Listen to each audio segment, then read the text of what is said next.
ನಮಸ್ಕಾರ ಶ್ರೀಮುಖಿ, ನಾನು ನಿಮ್ಮ ಶಿವಮೊಗ್ಗ ಶರಕ್ಷರಿ. ನಾನು ನನ್ನ ಮಲೆನಾಡಿನ ಮುತ್ತುಗಳ ಸೀರೀಸ್ನಲ್ಲಿ ನಾನು ಬಹಳ ಅದ್ಭುತವಾದ ಮಲೆನಾಡಿನ ಮುತ್ತುಗಳ ಬಗ್ಗೆ ನಾನು ಹೇಳ್ತಾ ಹೋಗ್ತೀನಿ.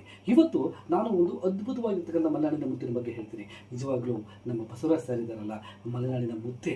ಯಾಕಂತ ಹೇಳಿದ್ರೆ, ಈಗ ಮಲೆನಾಡಿನ ಹೇಗೆ ಮುತ್ತು ಒಂದು ಹುಳು ಹೊರಗಡೆ ಬಂದು ಒಂದು ಮುತ್ತನ್ನು ಹೊರಸೂಸುತ್ತೋ, ಆ ಥರ ತಮ್ಮ ಕಷ್ಟಗಳಲ್ಲಿ ಬೇಗಗಳಲ್ಲಿ ಬೆಂದು ಸರ್ ಒಂದು ಅದ್ಭುತವಾದ ನಾದವನ್ನು ಹೊರಹೊಮ್ಮಿಸಿದ್ದಾರೆ. ನಿಜವಾಗ್ಲೂ ಬಸವರಾಜ್ ಸರ್ ಅವರು ಮಲೆನಾಡಿನ ಮುತ್ತು ಅಂತ ನಾನು ಏನು ಒಂದು ಸೀರೀಸ್ ಮಾಡ್ತಾ ಇದ್ದೀನಿ, ಅದಕ್ಕೆ ಅನ್ವರ್ಥ ಅಂತ ಹೇಳ್ಬೋದು. ನಿಜವಾಗ್ಲೂ ಕಂಡ್ರಿ, ಈ ಜೀವನವನ್ನು ಯಾಕೆ ಸವಿಸಿ ಬದುಕ್ತಾರಲ್ಲ, ಅವರ ಜೀವನ ನಮ್ಮ ಹಿರಿಯರು ಏನು ಬದುಕ್ತಾ ಇದ್ದಾರಲ್ಲ, ಆ ಜೀವನನ ನೀವು ಯುವಕರುಗಳು ಒಂದು ಚೂರು ಅಳವಡಿಸ್ಕೊಂಡ್ರೆ ನಿಮ್ಮ ಜೀವನದಲ್ಲಿ ಕಷ್ಟನೇ ಇರಲ್ಲ. ನೀವು ಎದುರಿಸಿರ್ತಕ್ಕಂಥ ಎಲ್ಲ ಸಮಸ್ಯೆಗಳಿಗೆ ಪರಿಹಾರನೇ ನಮ್ಮ ಹಿರಿಯರ ಜೀವನ ಬದುಕು. ಆ ಬದುಕನ್ನು ಅರ್ಥ ಮಾಡ್ಕೊಳ್ಳಿ. ಅದು ನಿಜವಾಗ್ಲೂ ನಿಮಗೆ ಏನೇ ಸಮಸ್ಯೆಗಳಿದ್ರು ಅದನ್ನು ಪರಿಹಾರ ಮಾಡ್ಕೊಳ್ಳಿಕ್ಕೆ ಒಂದು ಸಾಧನ ಆಗುತ್ತೆ. ನಿಜವಾಗ್ಲೂ ಬಸವರಾಜ್ ಸರ್ ಬಗ್ಗೆ ಹೇಳಬೇಕು ಅಂದರೆ, ಸಾಗರದಲ್ಲಿ ಹುಟ್ಟಿ ಮಲೆನಾಡಿನಲ್ಲಿ ಹುಟ್ಟಿ ಅದ್ಭುತವಾಗಿರ್ತಕ್ಕಂಥ ಗಾನವನ್ನು ಗಾನ ಸುದಿಯನ್ನು ನಮ್ಮ ಕರ್ನಾಟಕಕ್ಕೆ, ನಮ್ಮ ಇಡೀ ಭಾರತಕ್ಕೆ ಹರಿಸ್ತಾ ಇದ್ದಾರೆ.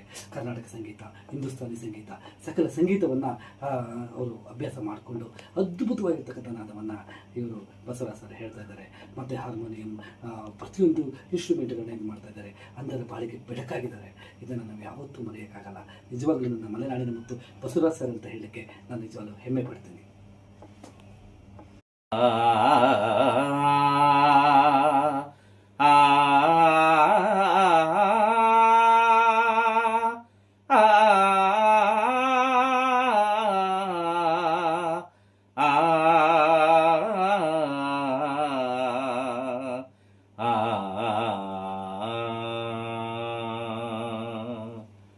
ಮುರಿದು ಬಿದ್ದ ಕೊಳಲು ನಾನು, ಮುರಿದು ಬಿದ್ದ ಕೊಳಲು ನಾನು, ನಾದವಿರದು ನನ್ನಲಿ, ಸುನಾದವಿರದು ನನ್ನಲಿ.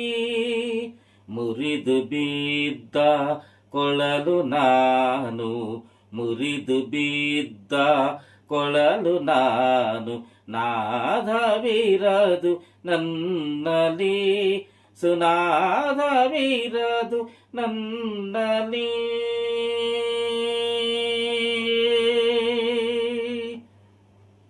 ಆ ಆ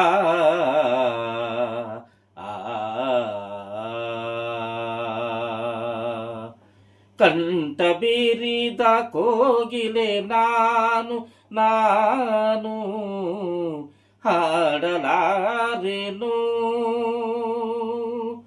ಕಂಠ ಬೀರಿದ ಕೋಗಿಲೆ ನಾನು, ನಾನು